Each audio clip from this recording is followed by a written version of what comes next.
The Supreme Court today let stand a $1.25 million age bias award won by a television sportscaster who was fired. Home Depot has agreed to pay $65 million to current and former women employees who claimed they were discriminated against. Regulating romance in the workplace puts employers in the middle of minefields. The Center for Coastal Studies in Provincetown has settled a former employee's complaint of gender discrimination. Despite the passage of the Civil Rights Act in 1964, we are still hearing about discrimination in many companies across the country. Title VII of the Civil Rights Act prohibits discrimination in any employment practice based on race, color, age, religion, sex, national origin, creed, marital status, or pregnancy. In addition, the Americans with Disabilities Act was passed in 1992 to give civil rights protection to people with disabilities. At Stage, we comply with all federal and state civil rights and employment statutes. We are required to do so by law, but we also believe it is just good business. All aspects of employment are governed on the basis of individual experience, skills, ability, attitude, and potential without bias or prejudice. We are committed to promoting an environment of respect and fairness where everyone can achieve their full potential. And as an associate of Stage, we require that you consistently demonstrate considerate, respectful behavior toward customers, fellow associates, and supervisors. As a condition of your employment, you are required to abide by our non-harassment policy. It is our policy that all associates should be able to enjoy a work environment free from all forms of discrimination. You must also sign our non-harassment acknowledgement form as a condition of your employment. We have zero tolerance for discrimination or harassment of any kind in our company. Every associate, regardless of their position, is responsible for promoting a workplace free of any form of harassment. Now, the first step in creating a respectful workplace is education. It's unfortunate, but many people are simply unaware that their actions may be offensive to others, and others may do or say things that are not only offensive, but illegal. Today, plaintiffs suing for sexual harassment are including claims for punitive and compensatory damages against individuals as well as against the employer. Now, that sounds complicated. Put simply, it means that not only the company can be sued, but you can also personally be sued for harassment. Sexual harassment has taken the forefront in the news, but there are other forms of workplace harassment. When the harassment can be interpreted to fall under one of these categories mentioned earlier, you and the company could be at risk. Webster's dictionary defines harassment as to irritate or torment persistently, to impede and exhaust by repeated attacks or raids. Under this definition, a person may feel that they are being harassed in a discriminating way. There's more to it than discrimination. The issue is respect. Let's look at a scenario that demonstrates what could happen when we don't treat others with respect. Hey, Michelle, you want to go to lunch with us today? Sure, who's going? Everyone's going. We're going to go to a burger place down the street. Well, great. Then I'll ride with Sarita. Sarita, she wasn't invited. What do you mean? I thought you said everybody's going. Well, she's really not like the rest of us. They like to stick with their own kind. Besides, her religion doesn't eat meat, so why would you go to a burger place? Yeah, I heard that too. There are a lot of weird things about her religion. Like supposedly, they go straight to heaven for killing Americans. I say the further away we stay from her, the better. You don't want to be on her hit list, do you? Guys, that's ridiculous. Whatever, I'll write with Chen. Strike two. They don't have chopsticks at the burger place. You don't need chopsticks to eat hamburgers. Michelle, you're such a whiner. You can ride with us. We really didn't think Michelle would be upset by what we said. After all, we weren't talking about her. I really thought Sarita was a vegetarian. Now when I think back on it, it was offensive and probably sounded prejudiced. And I guess the comment about the chopsticks was uncalled for. I just didn't stop to think about how it would make other people feel. Harassment can take many forms. It can be subtle or it can be overt. What you have just seen is no laughing matter. Intentional or not, these kinds of remarks, even when disguised as jokes, might be illegal. Even if it's not illegal, it is offensive. As we said earlier, the issue of sexual harassment has received a great deal of attention. The Equal Employment Opportunity Commission defines sexual harassment as unwelcome sexual advances, requests for sexual favors, or other physical and expressive behavior of a sexual nature. One type of sexual harassment, legally referred to as quid pro quo, occurs when the harasser promises something in return for sexual favors, like a promotion, for example. It also occurs when refusal to submit to the harasser's advances results in some form of negative repercussion.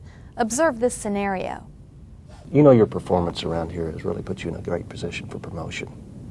There is one thing I'd like to talk with you about, though. Sure, Mike. I'm always open for suggestions. Well, you know teamwork is really important around here. What do you mean I get along really good with the team? Well, of course you do. I'm not talking about how you get along with your other associates. I'm talking about how you act with me. I mean, why don't you give me that same little sexy smile you throw off to everyone else around here?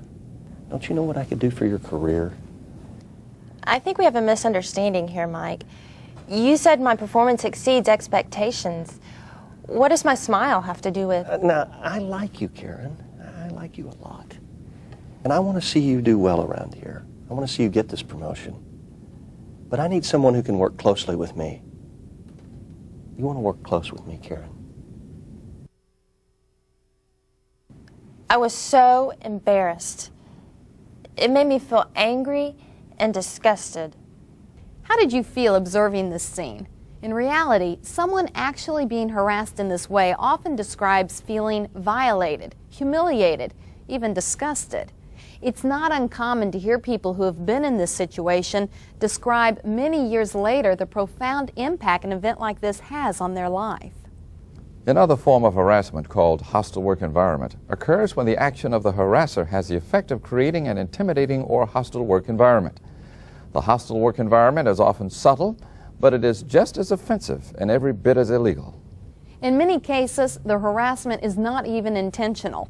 As we said earlier, even if it's not intentional, your behavior may still result in creating a hostile work environment. It's not a question of intent by the alleged harasser, but instead it's an issue of impact on the victim. One important way to eliminate the potential for creating a hostile work environment is to maintain a professional attitude and keep your behavior focused on job-related issues. Hey, Joni, your hair looks great. Is it a new haircut? No, I just changed the style a little bit. Well, it really looks perfect for you, and your outfit's cute, too. I mean, is it new? No, I've worn this 1,000 times. All right, well, maybe you ought to wear it more often. I mean, it really looks great on you. Thank you. He probably thought he was just being friendly. However, the definition of sexual harassment lies in the impact of the behavior, not in the intentions of the alleged harasser. It's very easy to cross the line when the comments can be interpreted to have a sexual undertone. Tim, can you come here, sweetie? That's not how we group this merchandise, hon. Sorry, Mrs. Vaughn. I thought I had it right. Here, let me tell you what I'm talking about, sweetie. What you need to do... Her instructions would be easier to understand if I weren't so distracted by the name calling. You know, honey, babe, all that. It's pretty uncomfortable, and the way she touches me. But I didn't mean anything by it. I call everybody that. And I'm just a touchy person. She may not mean anything by it, but it makes me uncomfortable. I can't help but think there's more to it. Inappropriate personal conversations, off-color jokes, and inappropriate touching are just a few examples of issues that could potentially create a hostile work environment. How was your big date? Are you on again or what? We are so on. I almost couldn't drag myself away. I'm assuming it was hot. Hello? That's too much information. Not everybody wants to hear about this. Well, then go somewhere else, because I want details. Well, it was late and... Whoa, what a conversation. It was totally inappropriate for the workplace. Yes, it's true, I was not directly involved in the conversation, but I was nearby and I heard every word. It was inconsiderate. At the very least, the scenario you've just seen shows bad taste on the part of the associates involved, but most importantly, it could be interpreted as a hostile work environment. Many people are simply not aware of the issues surrounding workplace harassment. The victim, as well as the harasser, may be a woman or a man, and it can also occur between people of the same gender. The harasser can be the victim's supervisor, a supervisor in another area, or a co-worker. So I was thinking, here's where we can put up the new display. Yeah, it looks like a good idea. But listen, I got a better idea. Let's get together tonight. Look, I already told you, I'm not interested in that kind of relationship. Come on, we're going to have a great time. It's not like it's a commitment or anything. I like you. I think you're pretty. Look, you and I have a professional relationship. I don't want to mess that up. Still, I think it's going to be fun, and it's not... I really like her. I just don't know what the big deal is. I think she's fun, and I really want to go out with her.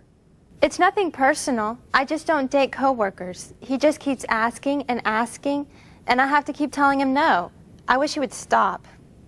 To further contribute to our efforts toward a respectful and productive workplace, we are strongly opposed to socialization between supervisors and their subordinates. We consider this to be the responsibility of both parties. It often has the effect of perceived favoritism, which can result in poor morale within the work group. It also creates the potential for liability on the part of the associate and the company. Our policy clearly prohibits any supervisor or manager from initiating or maintaining social or intimate relationships outside the scope of normal business activities with any associate in their same work unit who is under their supervision.